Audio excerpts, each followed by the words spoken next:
నమస్తే నాగేశ్వర్ గారు. ఈరోజు నిన్న హైడ్రా కమిషనర్ రంగనాథ్ గారు ఒక క్లారిటీ ఇచ్చేశారు. నివాసం ఉంటున్న ఇళ్ల జోలికి వెళ్ళము, ఆ ఇళ్ల విషయంలో సర్కారే నిర్ణయం తీసుకుంటుంది, నివాసేతర నిర్మాణంలో ఉన్న భవనాలపైనే మా చర్యలు ఉంటాయని స్పష్టం చేశారు సార్. ఈ విషయాన్ని చాలా కాలం క్రితం మీరు హైడ్రా ఆపరేషన్ స్టార్ట్ అయిన తర్వాత హైడ్రా కమిషనర్ రంగనాథ్ గారితో ఎక్స్క్లూజివ్ ఇంటర్వ్యూ చేశారు. ఆ ఇంటర్వ్యూలోనే మీకు స్పష్టం చేశారు, చాలా డిబేట్స్లో కూడా మీరు క్లియర్గా చెప్పారు, పేదల జోలికి వెళ్ళము అని చెప్పి రంగనాథ్ చెప్తూ ఉన్నారు, దానికి కట్టుబడి ఉంటారు. ఒకవేళ దాన్ని అతిక్రమించి అంటే పేదల జోలికి వెళితే కనుక పేదల తరపున నేనే ఉంటాను, నేనే పోరాడతానని కూడా మీరు చెప్పిన పరిస్థితి. సో రంగనాథ్ గారి ఇంటర్వ్యూలో ఆయన స్పష్టం చేసిన వీడియో ఒకసారి ప్లే చేయండి. మేజర్ ఛాలెంజ్ రంగనాథ్ గారు ఏంటంటే, ఇప్పుడు ఫైన్ మీరు కూలగొట్టారు, నాగార్జునకి ఏం ప్రమాదం ఉండదు, ప్రజలు కూడా ఆనందిస్తారు బడాబాబులకు కూలగొడితే. కానీ మీకు ఎక్కడ మేజర్ ఛాలెంజ్ వస్తుందంటే, చాలా చెరువుల దగ్గర గతంలో 20 ఏళ్ల కింద 30 ఏళ్ల కింద 40 ఏళ్ల కింద ఎవరో ఆక్రమించుకొని బిల్డింగ్ పర్మిషన్లు తెచ్చుకొని ప్రభుత్వ మున్సిపల్ అధికారులను ఇతర అధికార వ్యవస్థలు మేనేజ్ చేసి లేఅవుట్ వేశారు. ఆ లేఅవుట్లో 40 ఏళ్ల కింద ఎవడో పాపం కష్టార్జితం పెట్టో మిడిల్ క్లాస్ వాడు కొనుక్కున్నాడు, వాడు ఇంకోరికి అమ్మాడు.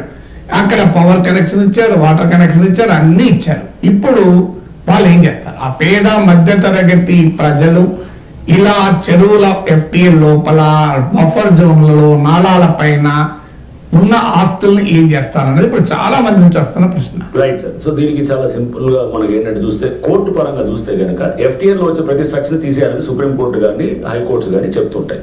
బట్ ప్రాక్టికల్ గా చూస్తే మీరు అన్నది చాలా రైట్ వస్తుంది. ఎందుకంటే చిన్నవాళ్ళు ఉంటారు, దాంట్లో మన హ్యూమన్ యాంగిల్ కూడా చూడాల్సి వస్తుంది. పేదవాళ్ళు ఎప్పుడో కొనుక్కొని బస్తీలు వచ్చిన వాళ్ళు ఉంటారు, లేదా మిడిల్ క్లాస్ వాళ్ళు చిన్న వాళ్ళు ఏదో ఒక అపార్ట్మెంట్సో లేదా ఏదో కొనుక్కొని ఉంటారు, ఎప్పుడు 20 ఏళ్ళు 25 ఏళ్ళ నుంచి వాళ్ళు ఉండొచ్చు. వాళ్ళందరినీ డిస్టర్బ్ చేయాలనేది ప్రభుత్వం అభిమతం కానే కాదు అసలు. ఎందుకంటే అది ఎప్పటి నుంచో ఉన్నాయి. బట్ ఇప్పుడు బేసికల్గా మనం రివైవ్ చేయాలంటే కొంత మనం ఏంటంటే అట్లీస్ట్ ఈ బిగ్ విగ్స్ ఎవరైతే ఉన్నారో వాళ్ళని ముందు మీరు చేస్తే కనుక నెక్స్ట్ గ్రాడ్యుయేట్ సపోజ్ ఇప్పుడు మూసీ దగ్గర చూస్తున్నాం, మూసీ దాంట్లో ఏం చేస్తున్నారు, చాలా ఎంక్రోచ్మెంట్స్ వచ్చినప్పుడు వాళ్ళ కంపెన్సేషన్ ఇచ్చి ఎక్కడ వాళ్ళు షిఫ్ట్ చేస్తున్నారు. అంటే ఇప్పుడు మూసీని ఎంక్రోచ్మెంట్స్ తీయాలంటే కనుక వాళ్ళకు ఒక డబుల్ బెడ్రూమ్ హౌస్ ఏదో ఇచ్చి వాళ్ళకు కొంత కంపెన్సేషన్ పే చేస్తున్నారు. రేపు బహుశా ప్రభుత్వాలు ఆ విధంగా ఆలోచన చేస్తాయేమో. ఇప్పుడైతే ఒకటి ఈ ప్రభుత్వం ద్వారా రంగనాథ్ దగ్గర తన బలగాలు పట్టుకొని ధైర్యం. ఎందుకంటే అందరికీ ఇప్పుడు అనుమానం ఏంటంటే, ఇప్పుడు నేను నవ్వుతూ చెప్తున్నా, మా కమ్యూనిటీకి మీరు ఇప్పుడు వచ్చారు కదా, మాట్లాడుతున్నారు ఏంటి మనది కూడా ఏమన్నా కూర్చోరా అని. అంటే నవ్వుతూ జనంలో ఇప్పుడు అందరికి కావాల్సింది అంటే, ఇలా పేద మధ్య తరగతి ప్రజలు తెలుసో తెలియకో, అఫ్కోర్స్ చట్టం తెలియకపోయినా శిక్ష అనుభవించాల్సిందే, కానీ బట్ ఒక మానవీయ కోణంతో ఉంటారు. హైడ్రా వాళ్ళ జోలికి ఇప్పుడైతే రాదు. 100%. అది క్లియర్గా ఏంటంటే, ఎప్పుడో 10 ఏళ్ల క్రితం 15 ఏళ్ల క్రితం కట్టుకొని వాళ్ళు కనుక ఇప్పుడు మీరు చూస్తే మనం బుమ్రూక్ దావలా అని చెప్పేసి మేము అక్కడ రాజేంద్ర నగర్ దగ్గర లేఅవుట్ అక్కడ కొనుగొట్టాం. అక్కడ చేస్తే డిమాలిష్ చేసినప్పుడు చాలా బిల్డింగ్స్ ఉన్నాయి, అక్కడ దాంట్లో జనాలు ఉన్నారు, అవి కొనుగొట్టలేదే, అవి కూడా అనాథరైజ్డే. పక్కన ఏదైతే అప్కమింగ్ స్ట్రక్చర్స్ ఉన్నాయో అంటే కొడుతున్నారో వాటి పర్మిషన్ లేకపోయినా మీరు వాటిని ముట్టుకోలేదు, పర్మిషన్ లేకుండా కానీ ముట్టుకోలేదు. ఎందుకంటే అది ఎప్పుడో వాళ్ళు 10 ఏళ్ళ నుంచో 15 ఏళ్ళ నుంచి ఉన్నారు, అంటే కొంత విచక్షణ చూపెట్టండి. ఎగ్జాక్ట్లీ. సో అక్కడ హ్యూమన్ యాంగిల్ చూపించాల్సిన అవసరం ఉంది, ప్రాక్టికాలిటీ అనేది చూడాలి. ఎందుకంటే పబ్లిక్ ని తీసుకెళ్ళి అన్ని కొనుక్కుంటే చెరువులో ఒకటి ఉంటే కనుక జనాలు ఏమవ్వాలి, కూడా ఆలోచన చేస్తాయి. సో పబ్లిక్ ని ఆ యాంగిల్ లో కూడా చూసేది ప్రభుత్వం. అన్నప్పుడు ఒక సమస్య రాదా, అందులో అవినీతి వస్తుంది, ఆశ్రిత పక్షపాతం,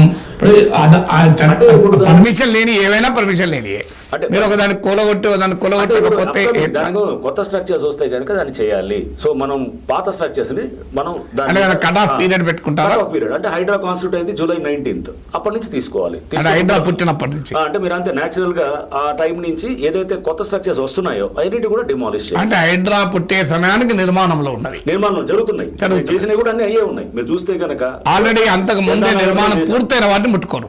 పూర్తయి ఫ్యామిలీస్ వెళ్ళినాయి అన్నీ కూడా గతంలో ఎప్పుడో వెళ్ళినాయి ఉంటే కనుక దాన్ని చెయ్యం. ఎందుకంటే దాన్ని వాళ్ళు ఎప్పుడో కొని ఉంటారు. 5 ఏళ్ళ ఏంటది, లేదా 3 ఏళ్ళ ఏంటొచ్చు, 4 ఏళ్ళ ఏంటొచ్చు, దాంట్లో ఫ్యామిలీస్ ఉన్నాయి. దాన్ని టచ్ చేయడం అనేది దాని మీద రేపు పాలసీ గవర్నమెంట్ తీసుకుంటుంది డెసిషన్.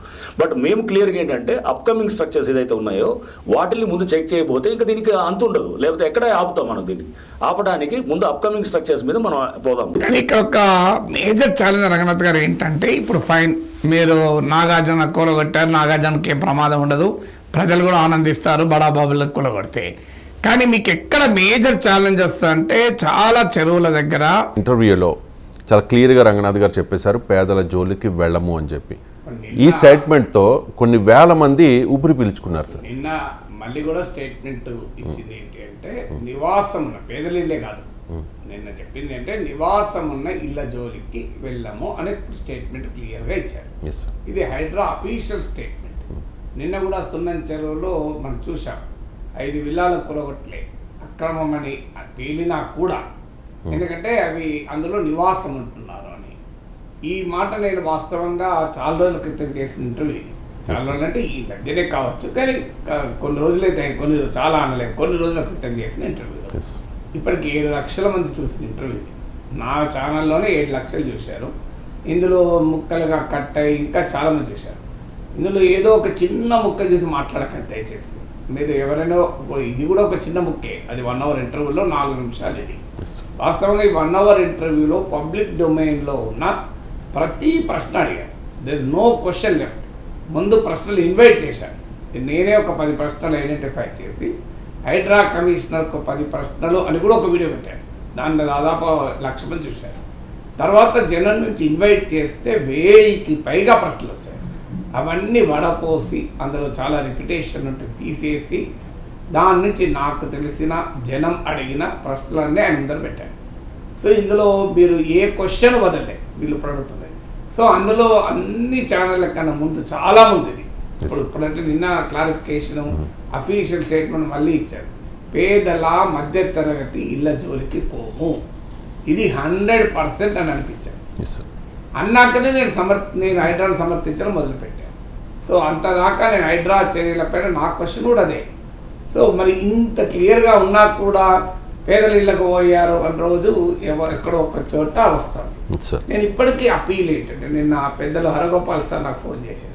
ఆయనకు కూడా ఇలాగే ఎవరో ఫోన్ చేశారట, సార్ ఇట్లా నిర్దాక్షిణ్యంగా గుడిసెలు తీసేశారు, ప్రజల్ని రోడ్డు మీద పడేశారు అని. సార్ నాగేశ్వర్ నువ్వు హైడ్రాతో కమిషనర్తో ఇంటర్వ్యూ చేశావు కదా అని నాకు ఫోన్ చేసి అడిగితే నేను హరగోపాల్ సార్ కూడా నేను అదే చెప్పాను. హరగోపాల్ సార్ అంటే ఆయన జీవిత కాలం దశాబ్దాల పాటు హక్కుల కొరకు, ప్రజల హక్కుల కొరకు, పౌర హక్కుల కొరకు అంకితం చేసినటువంటి పెద్ద వ్యక్తి. ఆయన మామూలు వ్యక్తి కాదు కదా, అందరికీ తెలుసు. తెలంగాణ సమాజం, తెలుగు సమాజం అత్యంత గౌరవంగా చూసేటువంటి ఒక గొప్ప మేధావి, హక్కుల ఉద్యమ నాయకుడు. సో నేను హరగోపాల్ సార్తో కూడా అదే అన్నా, ఒక పని చేద్దాం సార్, ఎవరైనా ఇంకా పలానా ప్లేస్లో పేదల ఇల్లు తొలగిస్తున్నారు, పేదలే కాదు ఈవెన్ మధ్యతరగతి ఇల్లు తొలగిస్తున్నారు అని కనుక వార్త మనకు సమాచారం వస్తే నిర్దిష్టంగా మీరు నేను వెళ్ళి ఆ బుల్డోజర్కు అడ్డంగా నిలబడాలి. ఏ హైడ్రా మనపై మీదకెళ్ళి బుల్డోజర్ పోనిస్తుందో చూద్దాం. నేను ఇప్పటికీ ఈ ఆఫర్ సిద్ధం. అందువల్ల ఇది చూస్తున్న వారు ఎవరైనా ఇంకా మాకు పలానా చోట ఇండ్లు నివాసం ఉంటున్న ఇళ్లలో కూలగొడుతున్నారు అని కనుక సమాచారం ఉంటే మీ దగ్గర దయచేసి మాకు ఒక్క ఫోన్ చేసినా మెసేజ్ ఇచ్చినా నేను కూడా హరగోపాల్ సార్ని కూడా రిక్వెస్ట్ చేస్తాను. మేమంతా పోయి అడ్డంగా హైడ్రా బుల్డోజర్లకు అడ్డంగా నిలబడతాం. చూద్దాం, మా బుల్డోజర్లు మా వీధికి వెళ్ళిపోతే పోనీయండి. అందువల్ల ఎట్టి పరిస్థితుల్లో పేదల మధ్యతరగతి ప్రజల ఇల్లు కూలగొడితే అంగీకరించే ప్రసక్తే లేదు. ఇంత సూటిగా చాలాసార్లు చెప్తున్నాను. సో ఇక మరి నా అనుమానం కూడా ఏంటంటే, వీరి పేరు ఎప్పుడు పెద్దవాళ్ళు చేస్తున్న తతంగం ఇది. అంటే వాళ్ళే కూల్చకూడదు, మా ఫామ్ హౌస్ కూల్చకూడదు, మా అక్రమ నిర్మాణాలు కూల్చకూడదు అంటే వెంటనే వ్యతిరేకత వస్తుంది. ఎందుకు కూల్చకూడదు అని తెలివిగా వాళ్ళు ఏం చేస్తున్నారంటే, పేద మధ్యతరగతి వారి జీవితాలు ముందు పెడుతున్నారు. వాళ్ళు హ్యూమన్ వాల్ అంటారు. సో హ్యూమన్ షీల్డ్ పెట్టుకుంటున్నారు. పేదల మధ్యతరగతి షీల్డ్ పెట్టుకొని వాళ్ళను కూలుస్తున్నారు అని చెప్తున్నాను. నేను అందుకే ఇంత సూటిగా ఇంత స్పష్టంగా చెప్తున్నాను. అందుకే అరగోపాల్ సార్ మాట్లాడింది కూడా చెప్పడానికి కారణం అది. సార్ కూడా చెప్పాను, సార్ కూడా మనం వెళ్దాం నాగేశ్వర్ అన్నాడు. సో అందువల్ల నేను రెడీ, అరగోపాల్ సార్ రెడీ, మేము వస్తాం. సో ఎక్కడ పేద మధ్యతరగతి ఇళ్ళను గనక నివాసం ఉంటున్న ఇళ్ళను కూలగొడితే ఖచ్చితంగా హైడ్రాను నిలదీస్తాం. ఎందుకంటే మీరే ఇచ్చిన హామీ ఉంది కదా, వేరే వాళ్ళు కదా, మీ స్టేట్మెంట్ కాదు, నా ఇంటర్వ్యూలో చెప్పాను కదా. నేను క్లియర్గా 100% అన్నాను, మీరు గమనించండి. దాని హెడ్లైన్ కూడా అదే పెట్టాను, 100% అని. అందువల్ల 99.99 అన్నా మినహాయింపు ఉంటుంది. అందువల్ల దానిపైన గవర్నమెంట్ ఒక పాలసీ ఇవ్వాలి చేయాలి. అందరము చెప్పేది అదే, హైడ్రా కమిషనర్ కూడా అదే చెప్పాడు. ఆ పాలసీ ఎలా ఉండాలి కూడా నేను చాలా ఇంటర్వ్యూలో చెప్పాను. మానవీయ కోణంతో ఉండాలి. ఎందుకు ఉండాలి? దానికి ఒక బేసిస్ కూడా ఉంది. దానికి ఒక బేసిస్ ఏంటి అంటే, పేద మధ్యతరగతి ప్రజలు నిందితులు కాదు, బాధితులు.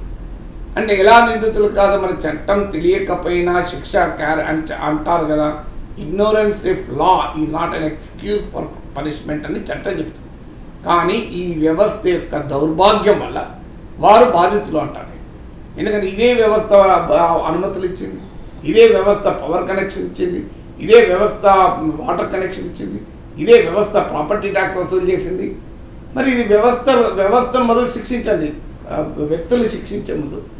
అందువల్ల ఈ వ్యవస్థ యొక్క అవినీతితో కూరుకుపోయిన ఈ వ్యవస్థ అనుమతులు ఇవ్వడం వల్ల పేద మధ్య తరగతి వాళ్ళు కట్టుకున్నారు. ఇవాళ నాకు చెప్పండి, నేను ఏదైనా ఒక ఇల్లు కొనాలి, ఓ అపార్ట్మెంట్ కొనుక్కోవాలి, అది FTLలో ఉందా, బఫర్ జోన్లో ఉందా, నాకు ఎవరు సర్టిఫికేట్ ఇస్తారు? అలాంటి ఒక వ్యవస్థ కూడా కావాలి. HMDH ఉంటే ఎన్ని రోజులు తిరగాలి?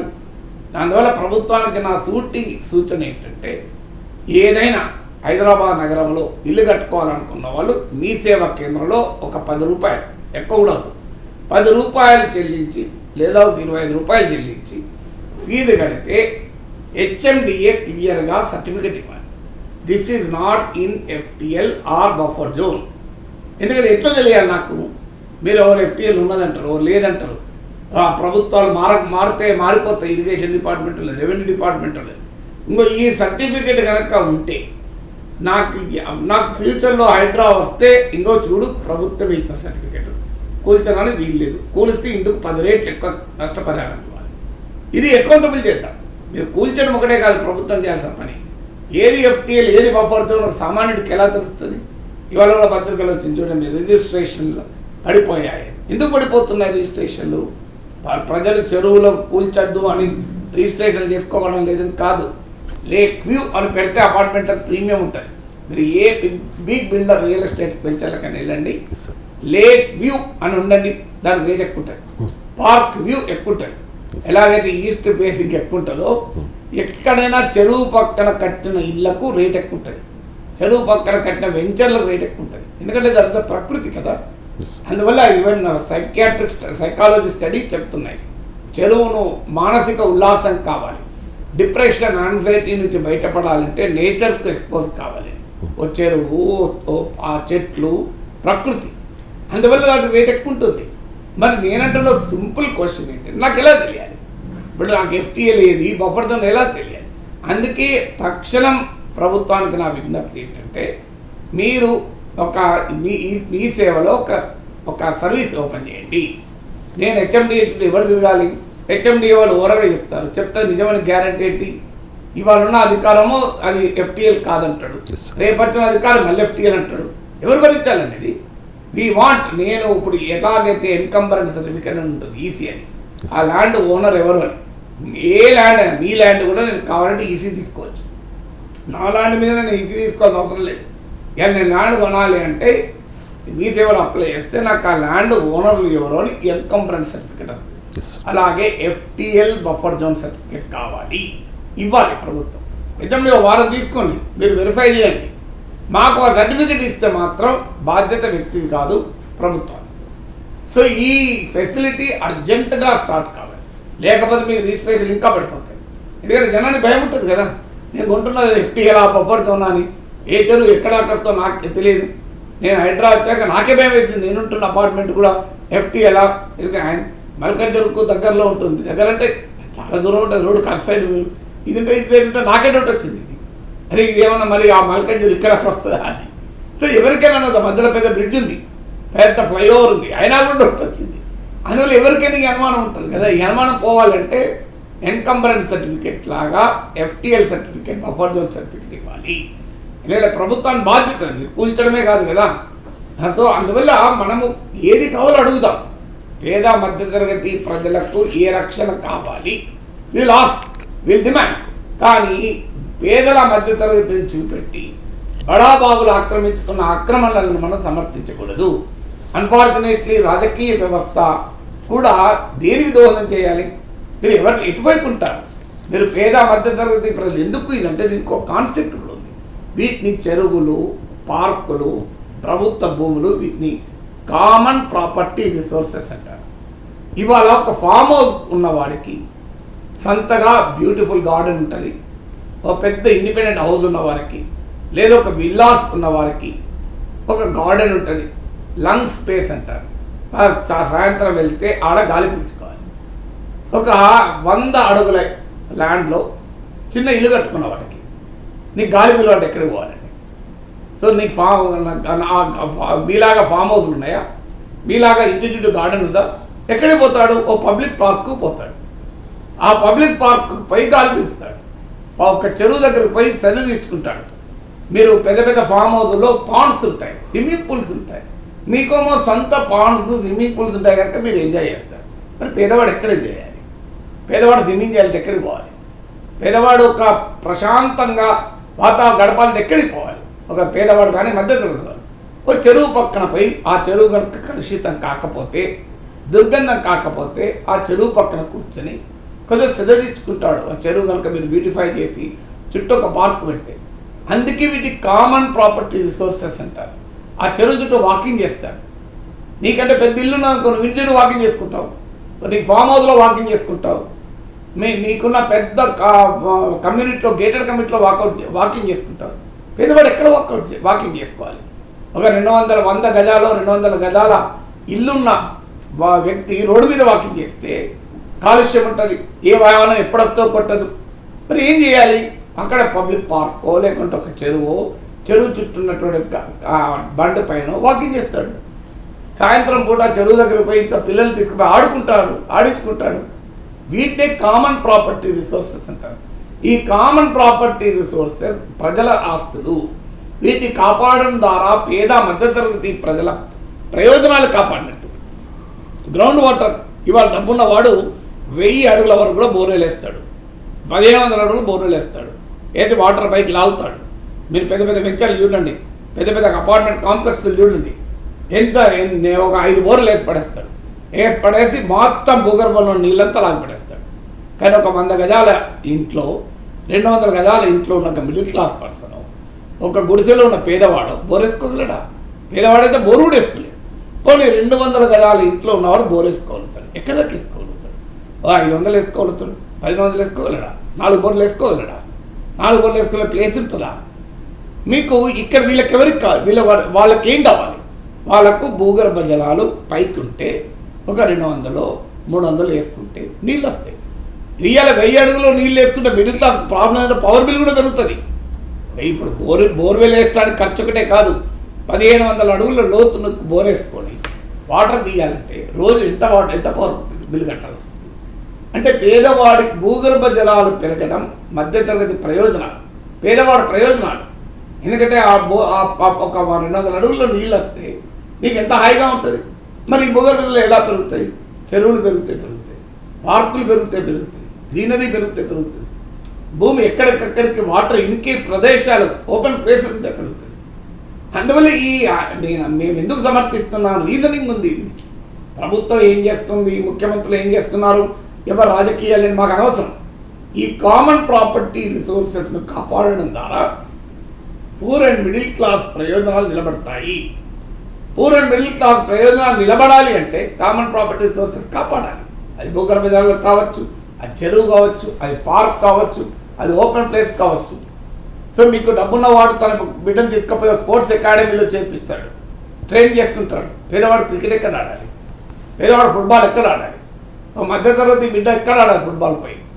అందుకే చూడండి, మీరు చిన్న లేన్లలో క్రికెట్ ఆడుకుంటారు పేదలు పాపం. అదే వాళ్ళకు ఒక గవర్నమెంట్ ల్యాండ్ ఉంటే, ఓపెన్ స్పేస్ ఉంటే వాడు ఆడుకుంటాడు. మరి సామాన్యుడికి అయితే ఎక్కడికైనా పోతాడు, డబ్బున్న సాడుకు, పేదవాడు ఎక్కడికి పోవాలి. అందువల్ల వాటిని కాపాడాలి అంటారు. రీజన్ లేకుండా కాపాడాలి అంటలేదు. సో కామన్ ప్రాపర్టీ రిసోర్సెస్ అంటే ఇవి ప్రజలందరి సొత్తు. ఆ ప్రజలందరి సొత్తు కొంతమంది అక్రమార్కుల చేతుల్లోకి వెళ్ళిపోతే దాన్ని తీసేయాలంటే నాలాంటి వాడి మీద మామూలు దాడి కాదు. నన్ను తను కొడతామని బెదిరించిన వింటాను. నాకు అర్థం కాదు. మేము కాదా పేదల మధ్య ప్రజలను నిలబడేది. ఇవాళ అందరికన్నా ముందు హైడ్రా కమిషనర్ ఇంటర్వ్యూ చేసి ఆయనతోని 100% పేద మధ్యతరగతి ఇళ్ళ జోలికి రాము అని అనిపించాం. నిన్న కూడా స్టేట్మెంట్ వచ్చింది. సో ఎట్టి పరిస్థితుల్లో నివాసం ఉన్న ఇళ్లలోకి పోము, ఓపెన్గా అపీల్ చేస్తున్నాం. ఎక్కడైనా ఈ హామీకి భిన్నంగా ఎక్కడైనా పేదల ఇండ్లు కూల్చడానికి హైడ్రా వస్తుందంటే మీరు మాకు తెలియజేయండి, మేము కూడా వస్తాం.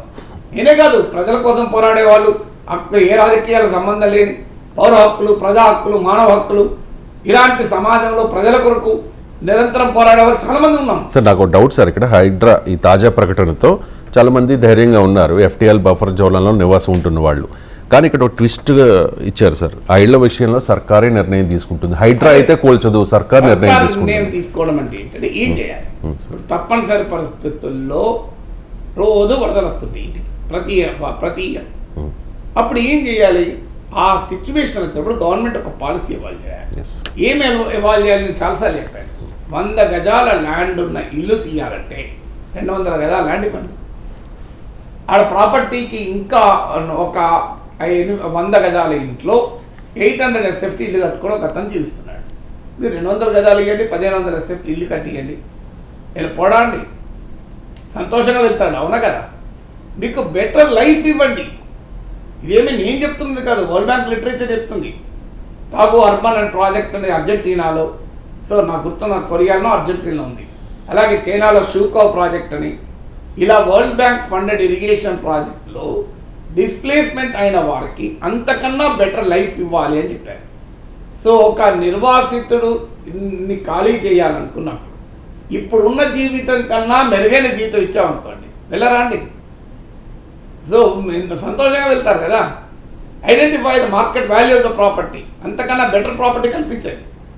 ఈ డబ్బున ఈ అడ్డగోలుగా ప్రభుత్వ భూములు ఇప్పుడు ఇవాళ కూడా పేపర్లు కొన్ని ఎన్ని వేల ఎకరాలు అన్నారు ప్రభుత్వ భూమిని రిక్లెయిమ్ చేశారు. అంటే అక్రమార్కుల చేతుల్లో ఉన్న ప్రభుత్వ భూమిని మీరు మళ్ళీ పట్టుకున్నారు కదా, అది పేద మద్దతు ప్రజలకు కంపెన్సేషన్ ఇవ్వండి. ఆ సిచ్యువేషన్ ఇవాళ కాదు, అది ఫ్యూచర్. ఇప్పుడు మొదలు చేయాల్సిన పని ఈ పెద్దవాళ్ళ సంగతి చూడడం. కనీసం దీంతోనన్నా భయం ఉంటుంది కదా, నెక్స్ట్ టైం ఎవడు వెంచర్ వేయాలంటే. మొదలు ఈ బిల్డర్లను ప్రాసిక్యూట్ చేయండి. ఇప్పుడు ఈ కట్టిన బిల్డర్లు ఎక్కడ పోయారండి? ఆ సున్నంచెట్ల కట్టే బిల్డర్ లేడా అండి? అతను వేరే బిల్డింగ్ లేవా, వేరే యాక్టివిటీస్ లేవా? ఇప్పుడు ఏ బిల్డర్ అయినా కూడా ఒక్కటే వెంచర్ చేసి వెళ్ళిపోడు కదా, చాలామంది మళ్ళీ కడుతుంటారు కదా. వాళ్ళ ఆస్తులు జప్తు చేయండి. ఏ బిల్డర్ FTLలో బఫర్ జోన్లో కట్టారో ఆ బిల్డర్ ఆస్తులు జప్తు చేయండి. హైడ్రాకు అధికారం కూడా ఆస్తులు జప్తు చేసే అధికారం. అక్రమార్కులైన బిల్డర్లు పేద మధ్యతరగతి ప్రజల్ని మోసం చేసి FTLలో బఫర్ జోన్లో కట్టి అమ్ముకున్న వారి ఆస్తులు జప్తు చేసి మధ్యతరగతి డబ్బులు ఇవ్వండి. వాళ్ళ మీద డబ్బులు ఫైన్ వేయండి. వాళ్ళు ఒక 10 కోట్ల ఆస్తి జప్తు చేస్తే 30 కోట్లు వేయండి ఫైన్. ఆ 30 కోట్ల మధ్యతరగతి పంచండి. ఎందుకు చేయరాదండి? వీల్ వే మనసుండే మార్గం ఉంటుంది. ఎందుకు సాధ్యం కాదండి? ఇది సాధ్యం కాదని నేను చెప్పేది. నేను ఇప్పుడు 2 మార్గాలు చెప్పాను. ఒకటి, ప్రభుత్వ భూములు, ఆక్రమించిన ప్రభుత్వ భూముల్ని ప్రభుత్వం తిరిగి తీసుకుంటోంది. ఆ 2, మీరు ఎవరైతే బిల్డర్లు అక్రమంగా నిర్మాణాలు చేశారో వాళ్ళ ఆస్తులు జప్తు చేయాలి. జప్తు చేసి ఆ డబ్బులు కూడా మధ్యతరగతి పంచాలి. ఈ 2 కాలప్పుడు ప్రభుత్వం బడ్జెట్ ద్వారా కేటాయించైనా ల్యాండ్ కొనివ్వండి. ఏ పేద మధ్యతరగతి కుటుంబాన్ని రోడ్డున పడేయకండి. అది కూడా ఇవాళ కాదు, ఈ మానవీయ పరిష్కారం కూడా ప్రాసెస్లో జరగాలి. నీకు ఇవాళ రేపు పొద్దునకి లేండి, ఇవాళ నోటీస్ ఇచ్చి 4 రోజుల్లో నువ్వు వెళ్ళిపో అంటే ఆ బిడ్డ స్కూల్ ఉంటుంది, వాళ్ళు పనిచేసే ఉద్యోగానికి లింక్ ఉంటుంది పక్కన. నువ్వు తీసుకుపోయి వాళ్ళని ఎక్కడో ఊరవతల పడేస్తావని ఎట్లా బతుకుతారండి? అందువల్ల ఇది ప్రభుత్వం పాలసీ ఇవ్వాలి. కావాలంటే ఒక మానవీయమైన పరిష్కారం. సో అక్కడే ఉన్న చోటే, వేరే చోట కాదు, ఉన్న చోటే బెటర్గా ఎలా ఉంది. ఇప్పుడు మీకు వరల్డ్ బ్యాంక్ లిటరేచర్ చెప్తోంది, గ్రామాన్ని రీలొకేట్ చేస్తే ఎట్లా చేశారంటే ఇప్పుడు గ్రామంలో ఇంకో పలానా తూర్పు వైపు ఒక చెట్టు ఉంది అనుకుందాం, అది మరి ఎటువైపు పడాలో వాస్తు తెలియదు, ఉదాహరణ చెప్తున్నా. తూర్పుకో పశ్చిమకో మర్రి చెట్టు ఉంది. ఆ గ్రామాన్ని రీలొకేట్ చేసి మళ్ళీ అక్కడే మర్రి చెట్టు పాతుంది. అంటే ఒక దగ్గర స్కూల్ ఉంటే అక్కడ మళ్ళీ స్కూల్ కట్టారు, ఎక్కడ గుడి ఉంటే గుడి కట్టారు. అంటే entire village is relocated, recreated with a better facility, అంతకుముందు చుట్టూ ఖరీదు కూరగాయలు వేసుకునే ల్యాండ్ లేదు, ఇప్పుడు కూరగాయలు వేసుకునే భూమి ఉన్నట్లు ఇచ్చారు. ఇది చేయండి. మీరు 300 గజాల్లో ల్యాండ్ ఇల్లు మధ్యతరగతి ఇల్లు తీసేస్తే 600 గజాలు ఇవ్వండి, 500 గజాలు ఇవ్వండి. ఎందుకు పోరండి? అప్పుడు డిమాండ్ పెరుగుతుంది. సార్ కొద్దిగా మా ఇల్లు తీసేయరా, సార్ మా ఇల్లు తీసేయరా. ఎందుకంటే అక్కడే ఇవ్వండి మీరు, ఎందుకంటే దీనికి మార్గం ఉంటుందండి. సో ఇలా ఒక్కొక్క కేస్ టు కేస్, అన్నిటికీ ఒకటే రూల్ ఉండదు. కేస్ టు కేస్ ఒకటే ప్రిన్సిపల్ ఏంటంటే సాధ్యమైనంత మేరకు నివాసం ఉంటున్న పేద మధ్యతరగతి ప్రజలు ముట్టుకోకండి. మీరు ఈ ఆపరేషన్ 100% ఒక్క రోజులో కాదు, మొదలు పెద్దవాళ్ళ సంగతి తేల్చండి. 10 ఏళ్ళకో 20 ఏళ్ళకో 5 ఏళ్ళకో తప్పనిసరి పరిస్థితి వచ్చింది కొన్ని చోట్ల. అక్కడ వాళ్ళను డిస్ప్లే చేయకపోతే అక్కడ నీళ్ళన్నీ నిండిపోతున్నాయి. సో అలాంటి సిచ్యువేషన్ ఎక్కడైనా ఉంటే అంతటా చేయాల్సిన అవసరం కూడా ఉండకపోవచ్చు. అక్కడ ఎలా ఉంటే వాళ్లకు ఇప్పుడున్న ఫెసిలిటీ కన్నా, ఇప్పుడున్న ల్యాండ్ కన్నా, ఇప్పుడున్న ఇల్లు కన్నా, ఇప్పుడున్న బిల్డప్ ఏరియా కన్నా 2 3 ఇచ్చి వారికి ఒక సురక్షిత మళ్ళీ ఇంకో ప్లేస్ రీలొకేట్ చేయండి. ఈ పాలసీని ఇంప్లిమెంట్ చేయండి. Let it take 5 years, let it take 10 years. What happens అండి? ఏమవుతుంది? ఒక్క రోజు అవుతుందా పని? ఈ ఆక్రమణలో ఒక్క రోజులేనాయా? 50 ఏళ్ళుగా ఆక్రమించుకొని పోయారు కదా. మరి ఎక్కడో వచ్చేదో మొదలు పెట్టాలి కదా. ఏడా మొదలు పెట్టాము? ఇలాగే ఆక్రమించుకుంటా ఉంటే ఏ చెరువు మిగలదు కదా. నేను అందుకే అన్నాను రియల్ ఎస్టేట్ దెబ్బతింటాను. మరి కేబీఆర్ పార్క్ తీసేద్దాం, మొత్తం రియల్ ఎస్టేట్లకు ఇచ్చేద్దాం, బ్రహ్మాండమైన అపార్ట్మెంట్ వస్తాయి. రెడీనా? ఆ కేబీఆర్ పార్క్ ముందు చూడండి, అన్ని పడవ కార్లు ఎక్కుంటాయి. ఈ హైదరాబాద్ నగరంలో ఉన్న బిగ్ మైటీ రిచ్ అంతా కేబీఆర్ పార్క్లోకి వచ్చి వాకింగ్ చేస్తుంటారు. మీరు ఒప్పుకుంటారా? మరి KBR park real estate develop అవుతుంది కదండి. రియల్ ఎస్టేట్ డుమేల్ అంటుంది కదా. ఆ కేబీఆర్ పార్క్ మొత్తం తీసి పడేద్దాం. వేల అపార్ట్మెంట్లు వస్తాయి. మామూలుగా ఉండదు డిమాండ్. సెంట్రల్ లొకేషన్ కదా. ప్రభుత్వానికి కూడా 1000 కోట్ల డబ్బులు వస్తాయి. రియల్ ఎస్టేట్ కూడా బ్రహ్మాండంగా డెవలప్ అవుతుంది. చేసుకుందామా? మరి గడ్డిపేట కూడా తీసి పడేద్దామని మొత్తం లేఅవుట్ చేసి పడేద్దాం. బ్రహ్మాండంగా రియల్ ఎస్టేట్ దొరుకుతుంది. హిమాయసార్ తీసి పడేద్దాం, లేఅవుట్ దొరుకుతుంది కదా. హుసేన్సార్ తీసి పడేద్దాం, మొత్తం లేఅవుట్ చేసుకుందాం. ఎంత బ్రహ్మాండంగా ఉంటుందండి. లేఅవుట్ చేద్దాం, పబ్లిక్ గార్డెన్ తీసేద్దాం, ఇందిరా పార్క్ తీసేద్దాం, అన్ని లేఅవుట్లే చేసి పడేద్దాం. ఇక రియల్ ఎస్టేట్ ఫుల్ పెరుగుతుంది కదా. ఏం మాట్లాడతానని అర్థం ఉండాలి కదా. అందుకే ప్రజలందరినీ తొలగిస్తే చెరువుల నుండి ఏం చేస్తాయి? నా ఇంటర్వ్యూలో మీరు చెప్పింది రంగనాథ్ చెప్పింది చూడండి. చెరువులు ఎవరి కొరకు పునరుద్ధరిస్తున్నారండి? ప్రజల కొరకు. మరి ప్రజలందరినీ ఎప్పుడైతే ఎవరికి చెరువుల నుండి ఏం చేస్తాయి? చెరువుల కోసం కాదు కదా, చెరువులు ప్రజల కోసం కదా. మీరు ప్రజలందరినీ డిస్ప్లే చేసి పడేస్తారు. ఎక్కడైనా ప్రాక్టికల్గా సాధ్యమా? అందువల్ల మళ్ళీ చెప్పేది, పేద మధ్య తరగతి పేరు చెప్పి బడాబాబులు తప్పించుకునే ప్రయత్నం ఇది. దీనికి కొంతమంది రాజకీయ నాయకులు కూడా అండగా ఉన్నారు. వారు కూడా పేద మధ్యతరగతి ప్రజల మాటలు చెప్తున్నారు. పేదల మధ్యతరగతి ప్రజల మాటలు చెప్పకపోతే జనం ఒప్పుకోరుగా చెప్తున్నారు. ఎలాగైనా ఈ ఆపరేషన్ ఆపాలి. ఏదో పేరు చెప్పి రియల్ ఎస్టేట్ పడిపోయిందని చెప్పి, పేదల మధ్యతరగతి వాళ్ళకి అన్యాయం జరుగుతుందని చెప్పి, లేదు ఇంకో పలానా పార్టీ ఉంది చేశారు, మా పార్టీ ఈ పార్టీ ఉంది చేయలేదని చెప్పి, నువ్వు ఏదో ఒకటి చెప్పి దీన్ని ఆపాలి. ఎందుకంటే మా ఫామ్ హౌస్ కూలిపోతున్నాయి, మా ఆస్తులు మేము ఆక్రమించుకున్న ఆస్తులు పోతున్నాయి, మేము కాదు మా వాళ్ళు. ఇది రాజకీయం. ఈ రాజకీయం చదివింది కాదు అంటున్నాను. అందువల్ల పేదల మధ్యతరగతిని రక్షించడానికి అందరం రెడీ కదా. దీనిలో తేడా ఉన్నది ఇలా ప్రభుత్వమే చెప్తోంది కదా. ఇప్పుడు హైడ్రానే చెప్పింది కదా మేము జోలికి రావని. చెప్పినాక లెటర్ అది ఇంప్లిమెంట్ కాకపోతే కొట్లాడదాం. హైడ్రా ఆపరేషన్లో ఎన్కన్వెన్షన్ కూల్చివేత ఒక ఘట్టం అయితే ఇప్పుడు జయభేరికి కూడా నోటీసులు ఇచ్చారు sir. Yesterday ordered Jayabheri constructions to clear encroachments in the full tank level and buffer zones areas near the Rangalal Kunta lake located at Gachibowli financial districts. ఇప్పుడు జైబేరి సంస్థ మురళీమోహన్ గారికి చెందింది. ఆయన గతంలో టీడీపీ ఎంపీగా కూడా పనిచేశారు. అంటే రాజకీయాలకు అతీతంగా ఈ ఆపరేషన్ జరుగుతుంది అనుకోండి, కానీ ఇప్పుడు జైబేరి జోలికి వస్తారా అనేది ప్రశ్న. ఇప్పుడు ఆడ మనం చూడాల్సిందే జయబేరా, అది ఎన్కన్వెన్షనా, అది నాగార్జున, అది మురళీమోహన, అది పల్లం రాజా, అది కాటసాని రాంభూపాల్ రెడ్డ, ఇది కాదండి. అది FTL, అది బఫర్ జోన్, ఇది చూడాలి. అది వదిలేసి ఇది ఏంటంటే నాకు అర్థం కాని విషయం. అది జేబేర్ అయితే రణబేర్ అయితే ఆడ ఇష్యూ జేబేర్ కాదు, అక్కడ ఇన్కన్వెన్షన్ కాదు. నాగార్జున అయితే జగన్ సపోర్టరు, అందుకు కూల్చారు. మురళీమోహన్ అయితే తెలుగుదేశం, రేవంత్ రెడ్డి చంద్రబాబు నాయుడు పట్ల గౌరవం ఉంది. ఈ రాజకీయం ఏంటంటే నాకు నిజంగా అర్థం కాని విషయం. FTL బఫర్ జోన్, ఈ రెండే కదా రాజకీయాలు. FTL బఫర్ జోన్లో ఉన్నాయా లేవా? ఇంతకుమించి ఇంకోటి ఏం లేదు కదా. సో ఎస్, ప్రముఖుల కూడా నోటీసులు ఇచ్చి కూల్చడం ద్వారా ప్రజల్లో ఒక విశ్వాసం, ఒక ఏ ఆపరేషన్ అయినా ప్రజల మద్దతు లేకుండా ప్రజాస్వామ్యంలో సాధ్యం కాదు. ప్రజల మద్దతు పొందడంలో కొంత వ్యూహాత్మకంగా వెళ్ళాలి కూడా. ఆ వెళ్ళే క్రమంలో ప్రముఖుల ప్రాపర్టీస్ అంటే ఒక కాన్ఫిడెంట్ చట్టం పట్ల, వ్యవస్థ పైన, జరుగుతున్న కార్యక్రమం పైన ఒక విశ్వాసం ఉంటుంది.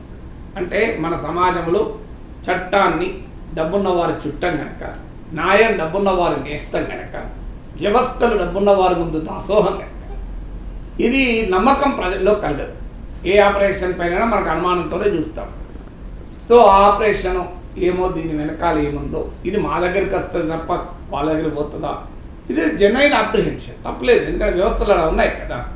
ఇప్పుడు ఈ వ్యవస్థ ఇందుకు భిన్నమా, నేనేం సర్టిఫికేట్ ఇవ్వడం లేదు. నేనేమంటున్నా, భిన్నంగా ఉంటే సమర్థిద్దాం, భిన్నంగా లేనప్పుడు ప్రశ్నిద్దాం, ఊరుకునేది లేదు కదా. నేను అందుకే అన్నాను, రేవంత్ రెడ్డి రేపు వెనక్కుపోతే నిలదీయడానికి కూడా మనం సిద్ధపడాలి అంటున్నా. ఎందుకంటే ఇది రాజకీయ ఒత్తిళ్ళు మామూలుగా ఉండవు. ఎందుకంటే రేవంత్ రెడ్డి చెప్పాడు కదా కృష్ణాష్టమి రోజు, ఇది మా ప్రభుత్వంలో ఉన్నవారు కూడా ఉన్నారు, ఇలా సమాజంలో ప్రభావం చూపగలిగే శక్తివంతులు ఉన్నారని చెప్పారు కదా. సో అందువల్ల ఆ శక్తివంతుల జోలికే ముందు పోతే జనంలో ఒక విశ్వాసం కలగటానికి ఉపయోగపడుతుంది. అయితే జయబేరి ఉందా, నేను మీడియాలో చూసింది అయితే మురళీమోహనే క్లారిటీ ఇచ్చాడు. అవును, షెడ్లు ఉన్నాయండి, మేమే ఆ షెడ్లు తీసేస్తాం, హైడ్రా కూడా అవసరం లేదు. మరి షెడ్లు ఎందుకు ఉన్నాయండి? షెడ్లే ఎందుకున్నాయి చెప్పండి. బఫర్ జోన్లో షెడ్లు కూడా ఉండదు కదా. ఇక్కడ జయబేరని కాదు, రేపు ఏం చేస్తారు, ఎక్కడైనా షెడ్లతోనే మొదలవుతారు, తర్వాతనే భారీ నిర్మాణాలు వస్తాయి. షెడ్లు వేసినప్పుడు ఎవరేమో అభ్యంతరం చెప్పకపోతే నెక్స్ట్ నిర్మాణం వస్తుంది. జయబేర్ అలా చేస్తుందని అనడం ఆరోపించడం లేదు, కానీ సాధారణంగా జరిగేది అదే. ఫస్ట్ నిర్మాణం రాదు, ఫస్ట్ షెడ్ వేస్తుంది, తర్వాత భారీ నిర్మాణం మొదలవుతుంది ఎవరు అడగకపోతే. సో అందువల్ల నా పాయింట్ ఏంటంటే జయబేర్కి ఎలా నోటీసు, జయబేరా ఇన్కన్వెన్షనా వ్యక్తులతో సంబంధం లేదు. సో ఆ జయబేరికి కావాలని చేసిందని ఆరోపించాల్సిన అవసరం లేదు. ఎందుకంటే మురళీమోహన్ అంగీకరించిన మీడియాలో వచ్చింది నిజమే, బఫర్ జోన్లో కూడా మేము 3 షెడ్లు ఉన్నాయి, హైడ్రా కూడా అవసరం లేదు, మేమే తొలగిస్తామన్నారు. వెల్కమ్ కదా, హైడ్రా కూడా పని తప్పుతుంది కదా, ఇంకోటి కానీ చూసుకుంటుంది కదా. సో అందువల్ల ప్రభుత్వం ఒక బిల్ ఇవ్వాలి, వాలంటరీ ఇన్కమ్ డిస్క్లోజర్ స్కీమ్ అని. ఇదివరకు ఈ బ్లాక్ మనీ ఎదుర్కోవడానికి ఒక చట్టం ఉంది, వాలంటరీ వెల్త్ డిస్క్లోజర్ స్కీమ్ అని ఒక విధానం వచ్చింది. అంటే ఎవరైనా బ్లాక్ మనీ ఉన్న వాళ్ళు అందులో వాళ్ళు దాంట్లో ఇంత కట్టి పబ్లిక్గా డిక్లేర్ చేయొచ్చు. అలాగే ప్రభుత్వం ఒక పిలిపియాలి, ఒక వారం రోజులు 15 రోజులు హైడ్రా ఆపరేషన్ ఆపి మొత్తం అక్రమార్కులకు పెద్దవాళ్ళందరికీ పిలిపియాలి. మీ పర్సనల్ రిప్యుటేషన్ పోతుంది, ఏమైంది జయబేరి కూడా ఈ బఫర్ జోన్లోకి పోయినరా అనేటువంటి ప్రశ్న అయితే వస్తుంది కదా. జయబేరికి ఉన్న పేరు ప్రఖ్యాతులకు ఇది ఒక ప్రశ్న కదా.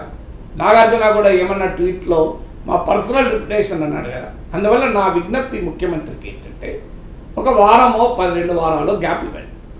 గ్యాప్ ఇచ్చి పెద్దవాళ్ళందరికీ చీఫ్ మినిస్టర్ అప్పీల్ చేయాలి, అయ్యా మీ కంపెనీల, మీ వ్యక్తుల పరువు ప్రతిష్టలు ఇమిడి ఉన్నాయి కనుక ఇప్పుడు హైడ్రా వచ్చి కూలుస్తుంటే అదో నాగార్జున ఇన్కన్వెన్షన్ కూల్చింది, మురళీమోహన్ జయబేరికి నోటీసులు, ఈ పేరు ప్రఖ్యాతులు మీకు రిప్యుటేషన్కి ఎందుకు లాసు, మీరే వాలంటరీగా డిక్లేర్ చేసి ఇంకా మాది FTL బఫర్ జోన్లో ఉన్నాయి అని మీరే తొలగించండి. ఆ 2 వారాల తర్వాతనే బఫర్ హైడ్రా వస్తుంది. మీది FTLలోనో బఫర్ జోన్లో ఉందని మీకే తెలియదు అనుకుందాం, ఇంకా ఫలానా వ్యవస్థ మీకు అందుబాటులో ఉంటుంది, మీది అవునా కాదా మీకు చెప్తుంది. సో మీరు మొదలు వాలంటరీ కంప్లైంట్స్ మించింది లేదు కదా, బెటర్ కదా. ఇది ఒక అప్పీల్ చేయాలి, ఎందుకంటే పాపం ఆ కంపెనీ రిప్యుటేషన్ కూడా ఎందుకు దెబ్బతినాలి.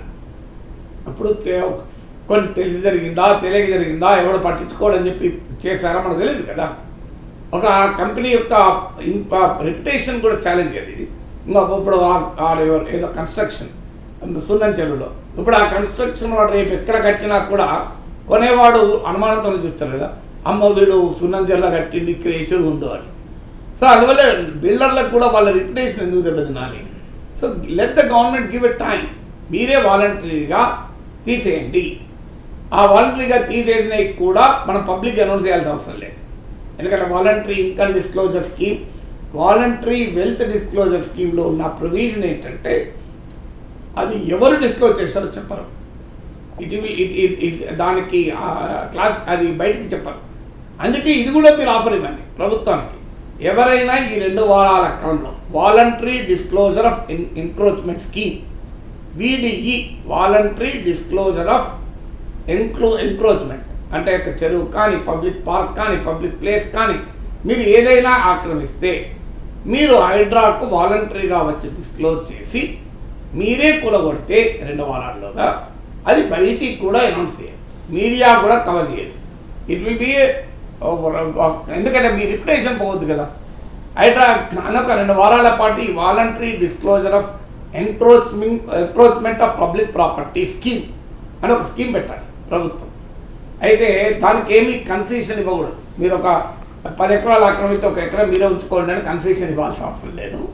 కానీ voluntary disclosure of encroachment of public property scheme అని ఒక స్కీమ్ను ప్రకటించి ఒక 2 వారాలు టైం ఇచ్చి, 2 వారాల్లో ప్రపంచం ఏమి ఉండదు, ఆ 2 వారాలు టైం ఇచ్చి ఆ సమయంలో గనక ఎవరైనా వాలంటరీగానే కంప్లైంట్స్లోకి వస్తే let their names be not disclose.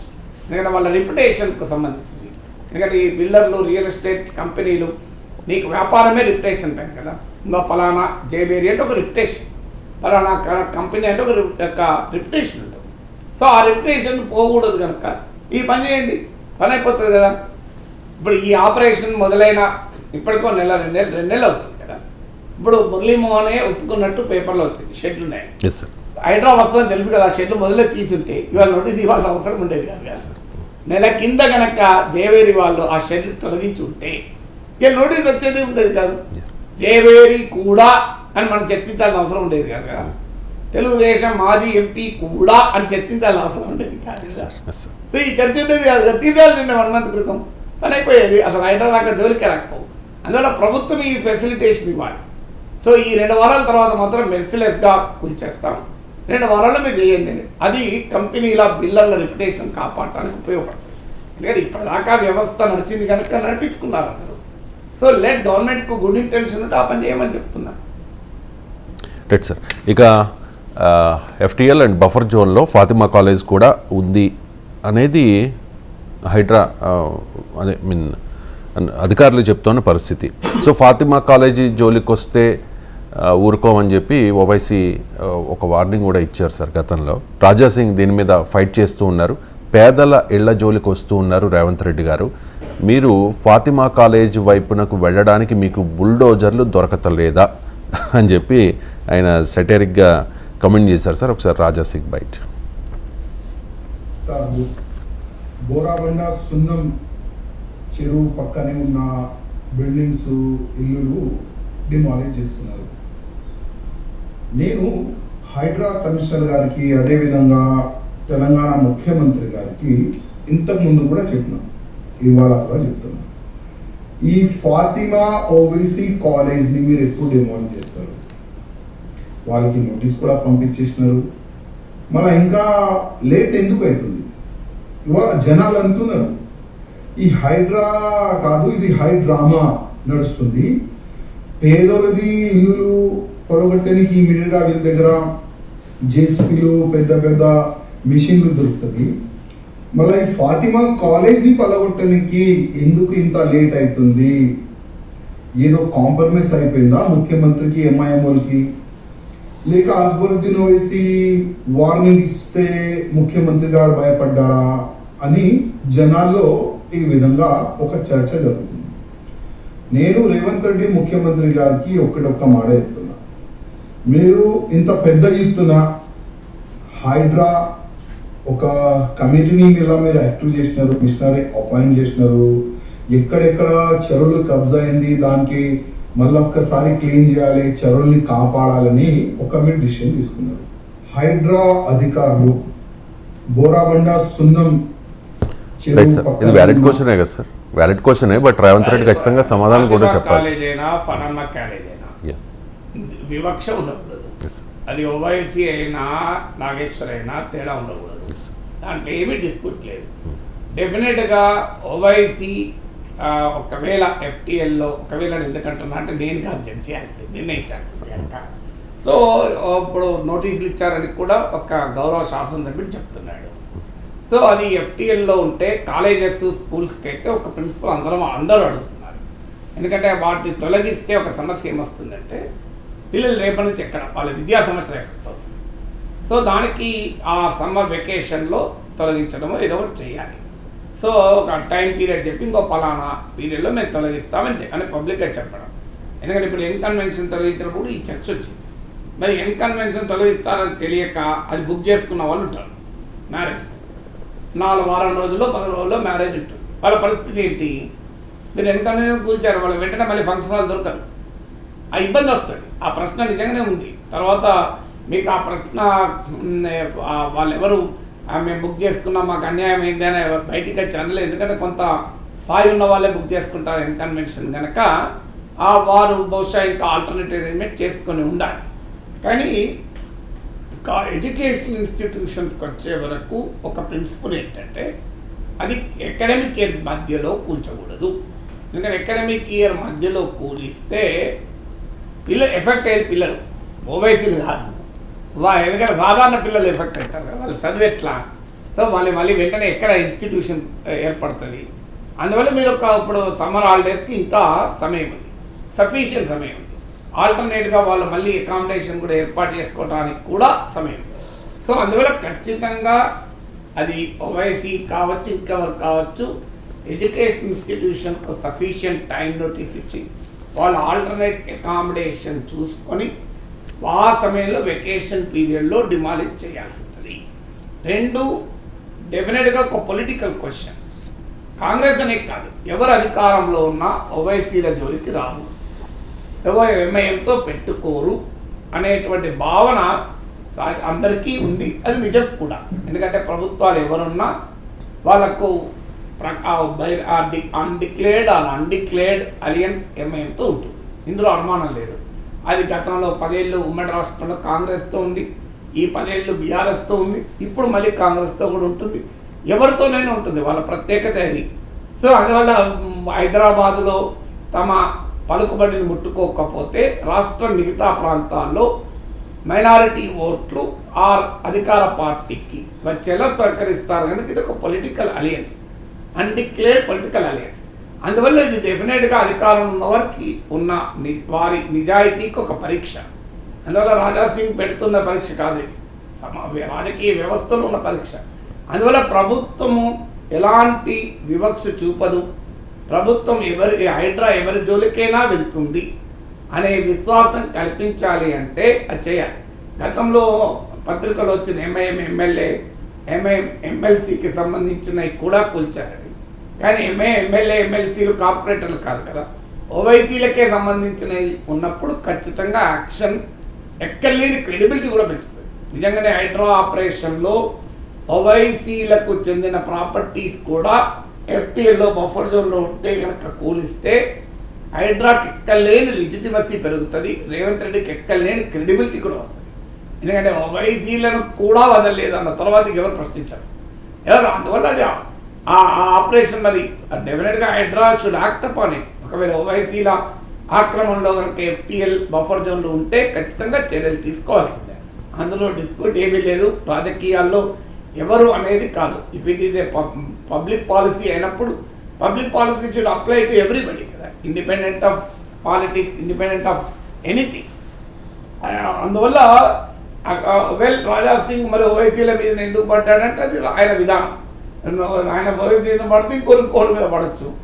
ఇక ఇంకొక ఛాలెంజ్ కూడా ఉంది. రాజా సింగ్ రైజ్ చేసిన ఒక పాయింట్ ఉంది. సో ఇన్ని వేల మంది వస్తారు అని ఒక రకంగా రూల్ ఆఫ్ లాకు ఒక ఛాలెంజ్ విసిరాడు అక్బరుద్దీన్ ఓవైసీ. మీరు ఈ ముట్టుకుంటే ఇన్ని వేల మంది వస్తారు. ఇప్పుడు నాగార్జున అనలే ఆ మాట, మమ్మల్ని ముట్టుకుంటే మా ఫ్యాన్స్ వస్తారు, 10,000 మంది అని ఎక్కడ అక్కడే నాకు అనలే. మురళీమోహన్ ఎక్కడ అనలే నా ముట్టుకుంటే మా 10,000 మంది మా ఫ్యాన్స్ వస్తారు, మా తెలుగుదేశం కార్యకర్తలు వస్తారు అని అనలేదు కదా.